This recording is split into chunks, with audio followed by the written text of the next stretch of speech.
Pasado alas 6 ng umaga ng matagpuan ng mga militar ang ilang kagamitan ng mga pinaghihinalaang NPA sa isinagawang operasyon na sa San Sebastian, Lagunoy, Camarines Sur nitong Huwebes, Pebrero 5. Na-recover sa lugar ang mga armas na posibleng pag-aari ng mga rebelde tulad ng rifle at mga magazine, kasama na rin ang ilang kagamitang pampasabog. Matapos ang ilang oras na paghahalughog, natagpuan ng mga otoridad ang naagnas na bangkay ng hindi pa nakikilalang pinaghihinalaang miyembro ng NPA. Merong na hukay ang ating mga kasundaluhan na isang miyembro puno ng armadong grupo na kinilala sa pangalan na Kambal o Rex or yung alias niya. No?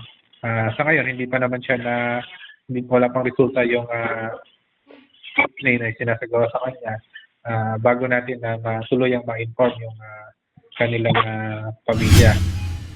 Ako po si Kasab, opisyal ng SRC-1, Armando Katapia Command.